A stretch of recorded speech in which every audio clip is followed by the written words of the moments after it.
नमः श्री सरस्वती नमः श्री गुरुचरण कमलेभ्यो नमो नमः। माता रामो मत पिता रामचंद्र स्वामी रामो मत सखा रामचंद्र सर्वस्व में रामचंद्रो दयालो नान्यम जाने नैव जाने न जाने अतुलित बलधामं मे भदेहम् धनुजवन कृशानुम ज्ञानिनामग्रगण्यम् सकल गुण निधानम वानराणामधीशम रघुपति प्रिय भक्तम वातजातम नमामि। शारद दारुणारी सम स्वामी राम सूत्रधर अंतर्जामी जेहि पर कृपा करहि जन जानी कवियोर अजिर नचा वही बानी। प्रणमो सोई कृपालु रघुनाथा वर्णो विशदता सुगुण गाथा। प्रभु समरथ सर्वज्ञ शिव सकल कला गुण धाम जोग ज्ञान वैराग्य निधि प्रणत कल्प तरुणाम। वंदऊ तुलसी के चरण जिनकी न्हेउ जग काज कलि समुद्र डूबत लख्यो प्रगट्यो सप्त जहाज। श्यावर रामचंद्र की जय। पुनः आज हमारे श्री जे.एस. पटेल जी के माध्यम से राम कथा में अपनी वाणी मन बुद्धि पवित्र करने का सार्थक करने का अवसर मिल रहा है। घर बैठे आपने जो ये आधुनिक सुविधा का सदुपयोग करने की जो परंपरा चलाई है इसके ऊपर राम जी की कृपा है। आइए पुष्प वाटिका पर चलते हैं। वाह, जय जय हमारे ओपी चतुर्वेदी जी, बंडा सागर मध्य प्रदेश से। आइए हम लोग पुष्प वाटिका के प्रसंग में चलते हैं। रामचरितमानस में पुष्प वाटिका एक ऐसी भूमि है जहां पर ज्ञान और भक्ति का मिलन, आत्मा और परमात्मा का एकाकार तथा जीव जो भक्ति लेकर जाता है परमात्मा के पास, ईश्वर के पास, ब्रह्म के पास, वो उसकी स्थिति, उसकी भूमि है। पुष्प वाटिका ज्ञान के नगर विदेह नगर जनकपुर में है और वहां भक्ति देवी का निवास है। ऐसे पुष्प वाटिका के पावन उस सैद्धांतिक स्थल पर हम थोड़ी सी चर्चा करें और इसी क्रम को आगे रोज लेंगे, ऐसा कुछ लगता है, या फिर जे.एस. पटेल जी जैसा कुछ भी जहां का प्रस्ताव करेंगे। पुष्प वाटिका में जैसे ही राम जी पहुंचे और वो भी गुरु जी की आज्ञा लेकर के, गोस्वामी जी लिखते हैं समय जानी गुरु आय सुपाई लेन प्रसून चले दो भाई।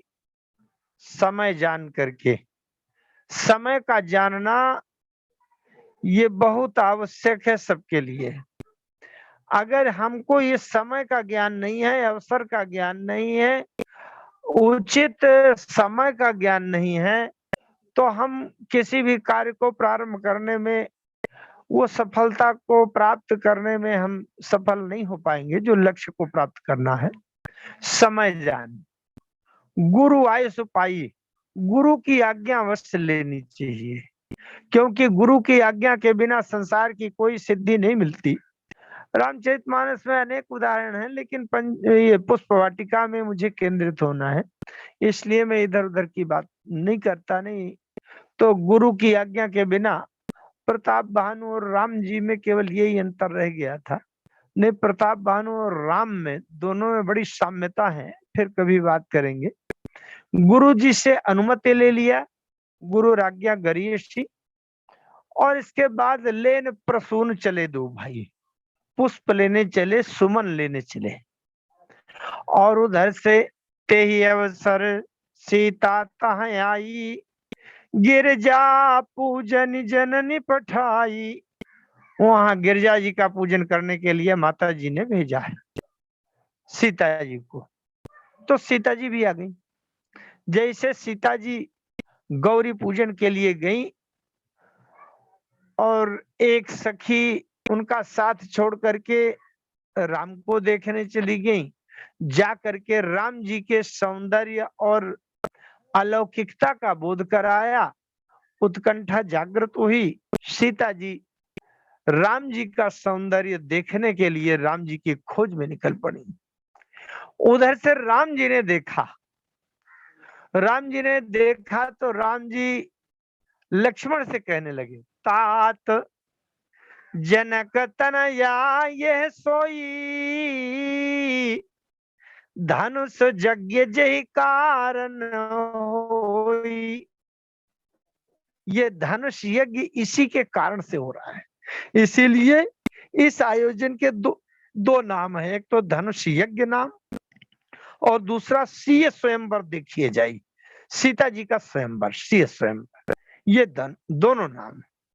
राम जी लक्ष्मण से कहते हैं कि तात जनक तनया यह सोई, धनुष यज्ञ जय कारण होई, पूजन गौरी सखी लय आई, करत प्रकाश फिरे फुलवाई, जासु बिलो की अलौकिक शोभा, सहज पुनीत मोर मन क्षोभा।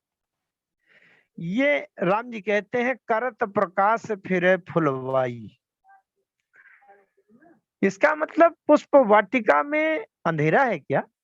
क्योंकि करत प्रकाश, ये प्रकाश कर रही। अगर पहले से प्रकाश होता तो वहां प्रकाश कैसे किए? जैसे दिन में सूर्य की धूप है, चमक है, प्रकाश है, तो वहां मोमबत्ती जलाकर या दीपक जलाकर आप प्रकाश कर पाएंगे क्या? या वहां टार्च जलाने का, सूर्य की रोशनी में, सूर्य के धूप में टार्च जलाने का कोई औचित्य है क्या? ये तो करत प्रकाश फिर फुलवाई, जासु बिलो। अभी मैं इस बात को लूंगा थोड़ा विस्तार से।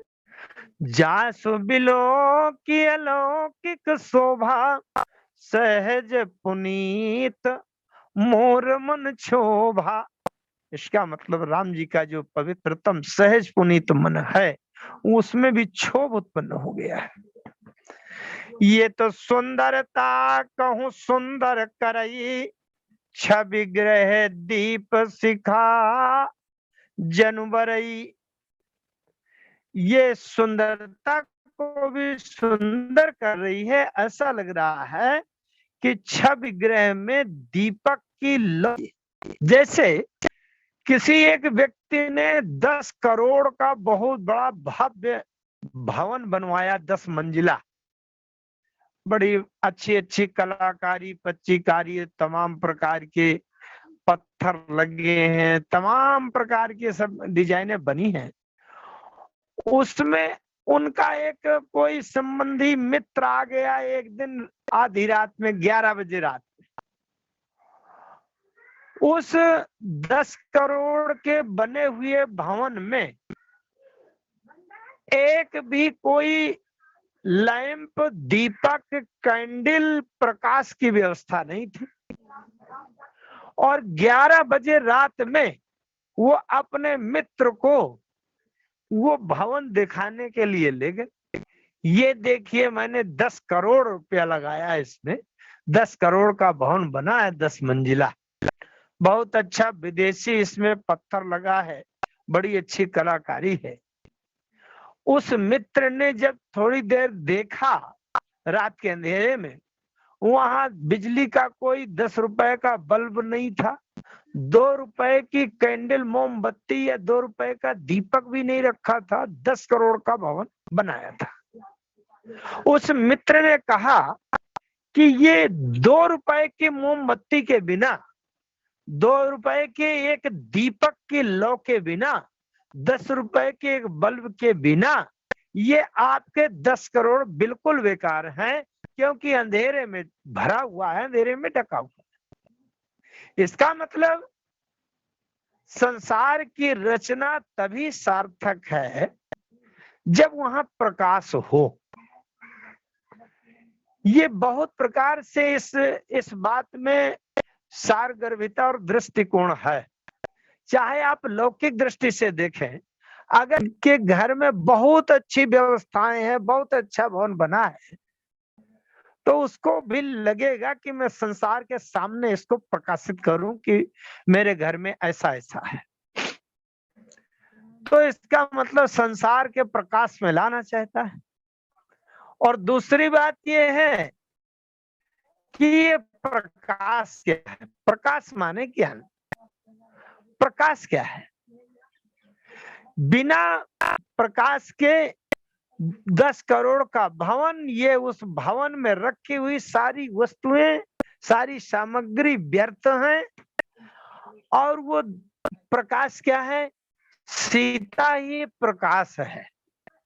सीता करत प्रकाश फिरे फुलवाई, सीता प्रकाश है, सीता शक्ति है, सीता भक्ति है, सीता दया है, सीता बुद्धि है, सीता माया है, सीता श्री है, सीता ही लक्ष्मी है। इसका मतलब सांसारिक कंकड़ पत्थर के लक्ष्मी तो हमने इकट्ठा कर लिया, लेकिन जब तक उसमें सीता जी की दृष्टि नहीं पड़ती, सीता जी की उपस्थिति नहीं होती, तब तक यह सांसारिक कंकड़ पत्थर की संपत्ति किसी काम की नहीं है, वो अंधेरे में डूबी हुई है। इसलिए जैसे हमारे घर में लाइट चली जाए और इन्वर्टर ना हो, कोई व्यवस्था ना हो, तो जल्दी से एक छोटा सा दीपक होता है, बत्ती होती है, उसमें घी तेल पड़ा होता है, और उसको जला करके, मोमबत्ती कैंडल जला करके हम अपने आवश्यक कार्य कर लेते हैं। इसलिए दीपक की आवश्यकता है।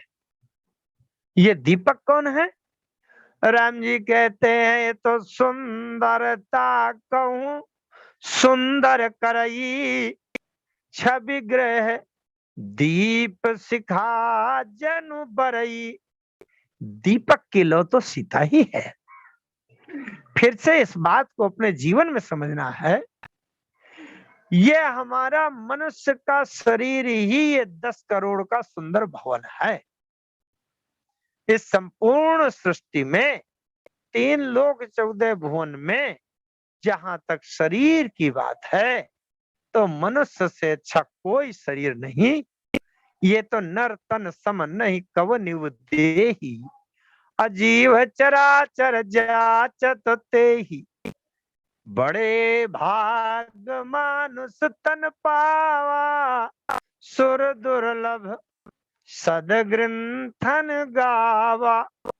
मनुष्य का शरीर ही 10 करोड़ का भवन है, लेकिन इस अमूल्य भवन में जब तक भक्ति की सीता नहीं आई, तब तक मानो दीप शिखा नहीं है, और ये अंधेरे अंधकार में भरा हुआ है। तमाम मनुष्य का शरीर प्राप्त करने वाले लोग आतंकवाद, हिंसा, मांस मदिरा का सेवन और दुराचरण करते हैं, तो उस शरीर का कोई उपयोग नहीं है, उसमें प्रशंसनीय बात नहीं है। राम जी कहते हैं, तो सुंदरता कहूं सुंदर करई, छवि ग्रह दीप शिखा जनु बरई। ये जो दीप शिखा है, ये 2 नगरों में जाती है। दीप शिखा अयोध्या में दशरथ के नगर में और दशमुख के नगर में, दोनों नगर में जाती है दीप शिखा। दीप शिखा क्या है? सीता। राम जी कहते हैं, सुंदरता कहूं सुंदर करई, छवि ग्रह दीप शिखा जनु बरई। ये दीप शिखा सीता दीप शिखा है। अच्छा, जब ये सीता दशरथ के नगर अयोध्या में पहुंची, तो अयोध्या में ज्ञान, भक्ति, शक्ति, बुद्धि, चेतना, श्री, लक्ष्मी, ये सब कुछ सुख सुविधाओं से भर गया, सब कुछ अच्छे अच्छे गुण हो गए। लेकिन यही दीप शिखा जब दशानन के नगर में पहुंची, यही दीप शिखा सीता जब दशमुख के नगर में पहुंची, तो वहां भी क्या सुख शांति संतुष्टि और ये सब हुई क्या? वहां तो मंदोदरी कहती है, जब ते तुम सीता हरियाणी, असगुन हो ही न जाहि बखानी। अच्छा, विचार करने की बात है, सीता जहां पहुंच जाए वहां असगुन कैसे हो सकता है? असगुन की संभावना है, असगुन भी संभाव्य है क्या? तो ये असगुन कैसे हो रहा है? आइए इस सूक्ष्मता में हम लोग थोड़ा विचार करते हैं, क्योंकि राम कथा के किसी भी पावन प्रसंग से हम अपने जीवन को शिक्षा प्राप्त करें, यही उसकी उपयोगिता है, यही लक्ष्य है, इसी के लिए राम कथा पर हम लोग चलते हैं। ये दीप शिखा है। दीप शिखा का उपयोग प्रयोग दो प्रकार का हो सकता है उसका व्यवहार। एक तो ये कि जैसे हमारे घर में लाइट चली जाए, इन्वर्टर ना हो, तो छोटा सा दीपक जला लेंगे और जो आवश्यक कार्य हैं जल्दी जल्दी, जैसे भोजन करना है या कोई बहुत जरूरी लिखना है या बिस्तर अपना ठीक करना है, आदि आदि आवश्यक कार्य हो जाएंगे। लेकिन वही दीप शिखा अगर कोई टेंट पंडाल लगा है उसके एक पर्दा में छू जाए, तो पूरा टेंट पंडाल भी जल कर के भस्म हो सकता है। क्यों? क्योंकि बरसात में देखते हैं, अगर लाइट चली जाए और एक घर में जरा सा टिमटिमाता हुआ प्रकाश दिखाई पड़े, तो बरसात में दूर से पतंगा और वो कीड़े आते हैं, वो आकर के दीपक की लौ को देख करके उसके चारों तरफ चक्कर काटते हैं और आसक्ति के कारण दीपक की लौ से लिपट जाते हैं और लिपट करके भस्म हो जाते हैं पतंगे। हम आप लोग देखते हैं बरसात में अगर कहीं बल्ब का प्रकाश हो रहा है या चारों तरफ अंधेरा है, तो पूरे कीड़े पतंगे आ जाते हैं। इसी प्रकार से ये दीप शिखा, सीता जो दीप शिखा है, राम जी कहते हैं, सुंदरता कहूं सुंदर करई, छवि ग्रह दीप शिखा जनु बरई। ये तो दीप शिखा की तरह जल रही है। ये दीप शिखा की सीता जब दशरथ के नगर अयोध्या में गई, तो वहां सुख शांति शक्ति भक्ति बुद्धि चेतना श्री कल्याण, श्री भी कहते हैं श्रेय करने वाली कल्याण, क्योंकि उद्भव स्थिति कारणीम सर्वश्रेष्ठ करीम, उद्भव स्थिति संहार कारणीम, ये उद्भव स्थिति संहार तीनों करती है और सर्वश्रेष्ठ करीम है। ये श्रेय माने कल्याण करने वाली है, तो ये कल्याण करने वाली श्रेयस करीम दीप शिखा जब अयोध्या में गई, तो वहां प्रकाश भर दिया, शक्ति भक्ति चेतना सुख शांति ये भर दिया।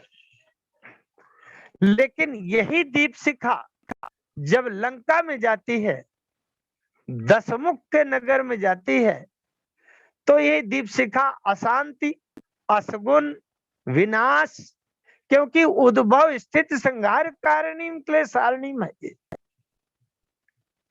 सर्वश्रेष्ठ करीम सीताम न तो हम राम वल्लभाम, तो ये जब वहां जाती है तो संहार कारणी बनकर के जाती है। उसका कारण क्या है? ये दीप शिखा कब श्रेयस्कर होता है और कब संहारक होता है, इसकी बड़ी सूक्ष्म विवेचना और संकेत गोस्वामी जी करते हैं।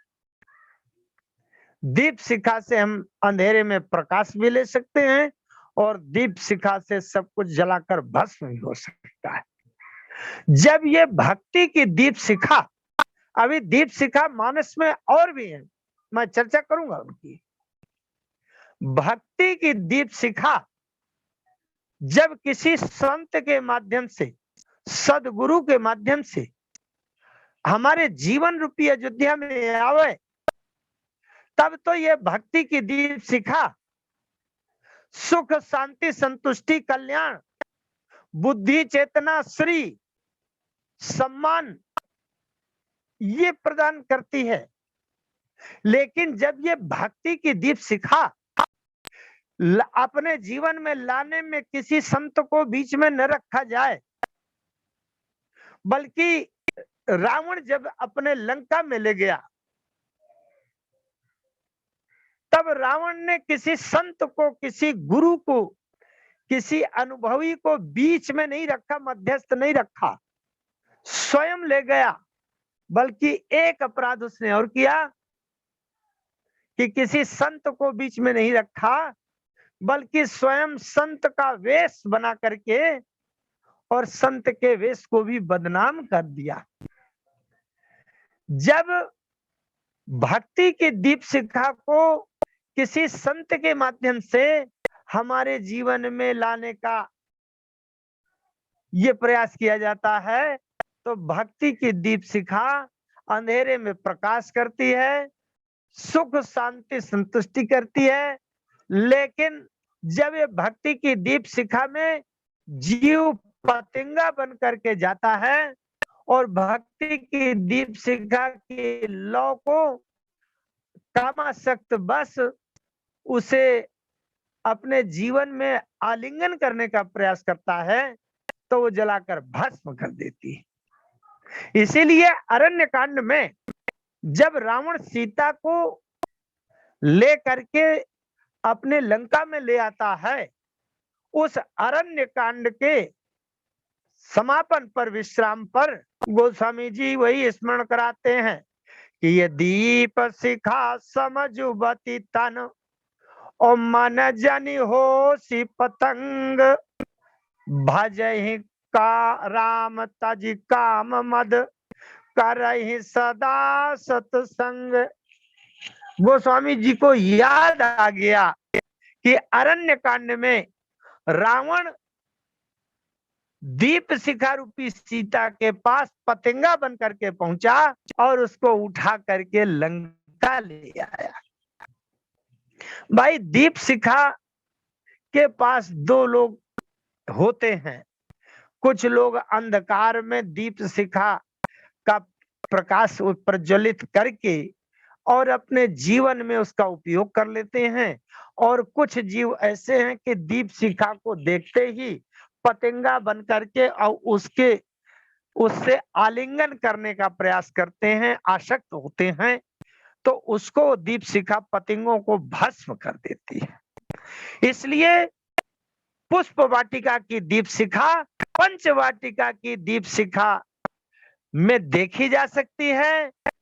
एक पुष्प वाटिका में दीप शिखा है, जहां राम जी कह रहे हैं कि छवि ग्रह दीप शिखा जनु बरई, और पंचवाटिका में जो दीप शिखा है उसको देख करके रावण पतंगा बन करके उसको ले आया, तो पूरी लंका को भस्म कर दिया उसने। ये दीप शिखा प्रकाश यहां भी है, लेकिन दशानन पतंगा की तरह है। गोस्वामी जी ने एक तीसरी दीप शिखा उत्तरकांड में स्मरण किया है दीप शिखा का। वहां जब ज्ञान दीपक जलाया गया, वहां भी दीपक की लौ जल रही है। यही विधि ले से दीप तेज राशि विज्ञान में, जिसके समीप जाते ही जरहि मदादिक सलभ सब। तो वहां भी एक दीप शिखा जल रही है। वहां काहे की दीप शिखा है? बोले सोहमस्मि इति वृत्ति अखंडा, और दीप शिखा सोई परम प्रचंडा। आत्म अनुभव सुख सुप्रकाशा, तव भव मूल भेद ब्रह्मनाशा। तो वो ज्ञान की दीप शिखा है, पुष्प वाटिका में भक्ति की दीप शिखा है, पंच वाटिका में माया की दीप शिखा है। क्योंकि सीता जी माया भी तो हैं। आगे राम लखन पुन पाछे, तापस वेश विराजित काछे, उभय बीच सिय सोहत कैसी, और ब्रह्म जीव बिच माया जैसी। माया की दीप शिखा, दाया की दीप शिखा। राम जी कहते हैं ये तो सुंदरता कहूं सुंदर करई, छवि ग्रह दीप शिखा जनु बरई। अच्छा, एक मन में बात आती है कि भाई राम जी ने सब लक्ष्मण से कह दिया। जैसे ही सीता जी आई तो उनके कंकन किंकिन नूपुर धुनि सुनी, कहत लखन सन राम हृदय गुनी।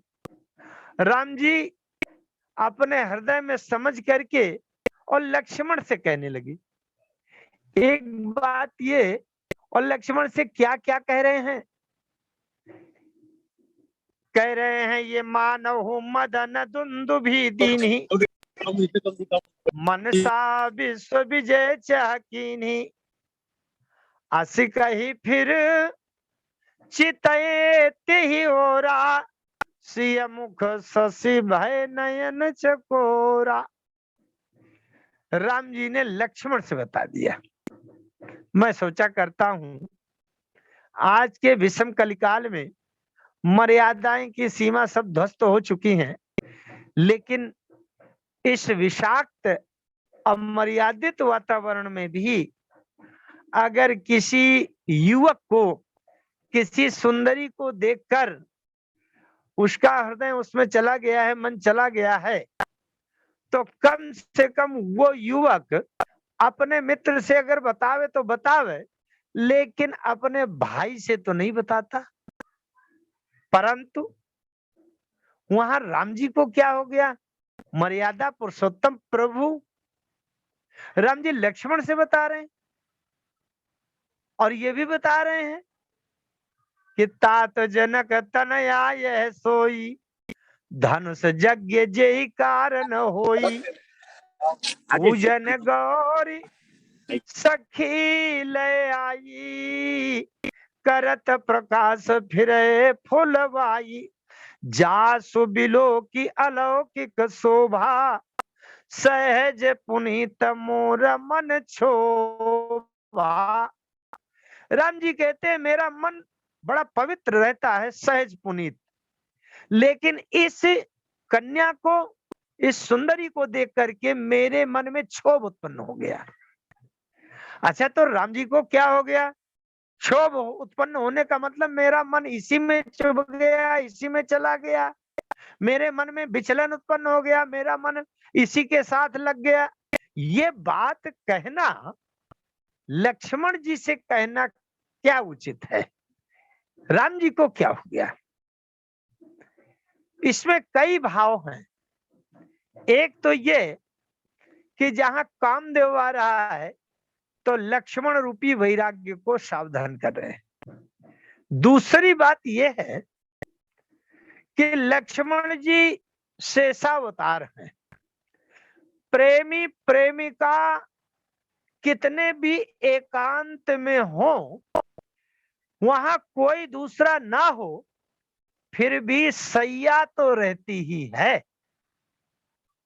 लक्ष्मण जी शेषावतार हैं और ये सैया के रूप में हैं, क्योंकि शांताकारम भुजग शयनम।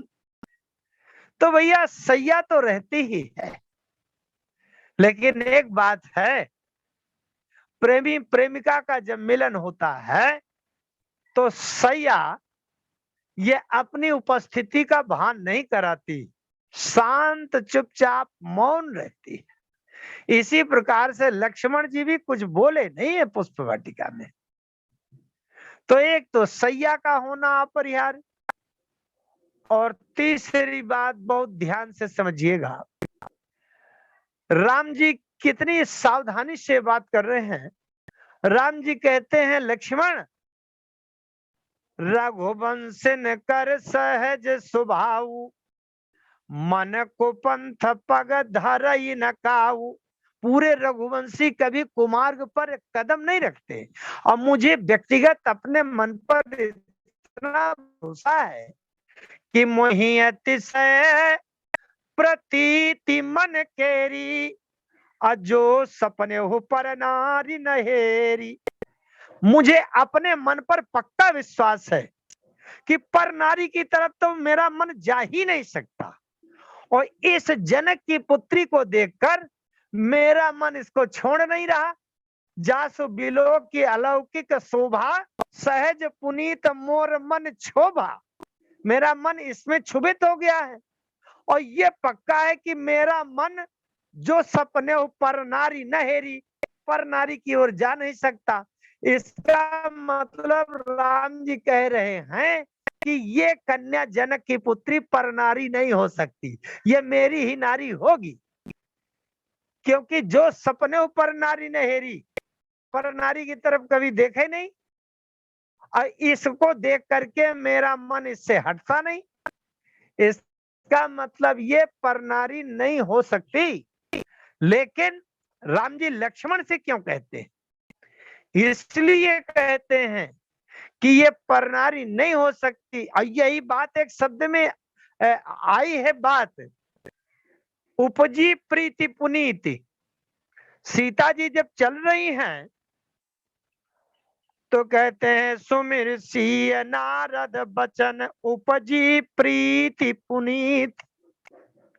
पुनीत बड़ी पवित्र प्रीति उत्पन्न हुई, लेकिन चली अग्र करी प्रिय सखी सोई, और प्रीति पुरातन लखई न कोई।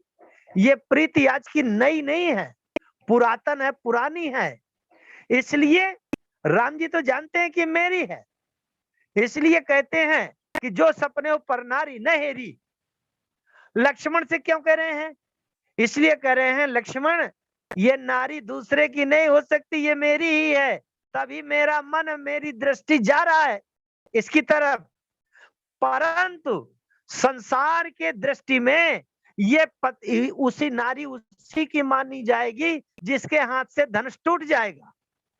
और जब धनुष यज्ञ की प्रतियोगिता हो रही थी तो वहां दो व्यक्ति ऐसे थे जो धनुष को तोड़ सकते थे। एक तो राम जी से टूटे गया, और दूसरे एक व्यक्ति और हैं जो कह रहे हैं, तोरौ छत्रक दंड जिमि। माने लक्ष्मण भी उस धनुष को तोड़ सकते हैं। राम जी यहाँ लक्ष्मण से क्यों बता रहे हैं, लक्ष्मण ये मेरी ही है, दूसरे की नहीं हो सकती। लेकिन संसार के अभिनय रंगमंच पर इसका निर्णय धनुष तोड़ने के आधार पर होना है कि ये किसकी है, इसलिए ये मेरी ही है। धनुष तोड़ने की जब स्थिति आवे तो तुम्हें जोश खूब आवे, चिल्लाना खूब कि धनुष को तोड़ सकता हूं, लेकिन जोश में होश मत खो देना, धनुष में हाथ मत लगा देना, क्योंकि ये मेरी ही है। धनुष जब टूटेगा तो मुझसे ही टूटेगा। ये संकेत करने के लिए राम जी ये बात कह रहे हैं लक्ष्मण से, लक्ष्मण मोहि अतिशय प्रतीति मन केरी, जो सपने पर नारी नहीं, पर नारी की तरफ देखता नहीं मेरा मन। और इसको देख करके जासु बिलो की अलौकिक शोभा, सहज पुनीत मोर मन क्षोभा। ये राम जी के वाक्य हैं, राम जी के वचन हैं, क्योंकि ये जो पुष्प वाटिका है ये ज्ञान नगर की वाटिका है, लेकिन जिस वाटिका में सीता मिले, सीता का दर्शन हो, ये भक्ति की भी वाटिका है। राम जी ज्ञान तत्व हैं, लेकिन भक्ति की वाटिका में जो तत्व ज्ञान का ब्रह्म है उसका भी मन लुभा जाता है। जहां जाए मन तहीं लुभाई, इसमें एक बहुत बढ़िया सिद्धांत आया, सूत्र आया। एक पंक्ति आई पुष्पवाटिका में, नव पल्लव फल सुमन सुहाए, नव पल्लव फल सुमन सुहाए, निज संपत्ति सुर रूख लजाए। अच्छा, वैसे संसार में वृक्षों का क्रम क्या है? वृक्षों में पहले पत्ते आते हैं, फिर फूल आते हैं, सुमन माने फूल, फूल आते हैं, फूल के बाद फल लगता है। और व्यक्ति के लगाए गए वृक्षों में, पौधों में, बाग में, बगीचे में जब फल लटक जाता है तभी उसको संतुष्टि होती है कि मेरा परिश्रम सफल हो गया, सफल, फल सहित हो गया। लेकिन जनकपुर में उस पुष्प वाटिका में इसका क्रम बदला हुआ है। नव पल्लव फल सुमन, पल्लव माने पत्ते पहले, और फल बीच में, और सुमन सबसे बाद में।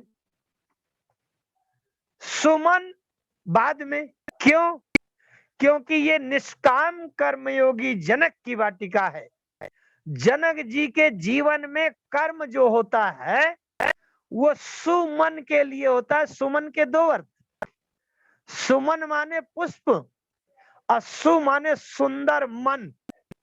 मन सुंदर हो जाए, मन निर्मल हो जाए। और मन सुमन कौन सा है? निर्मल कब होता है?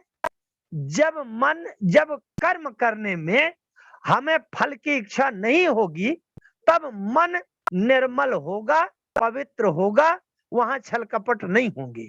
अगर हमको फल पाने की इच्छा है तो कर्म करने में हम कुछ ना कुछ छल कपट, बनावटी चालाकी भी कर सकते हैं कि येन केन प्रकारेण हमें फल मिल जाए।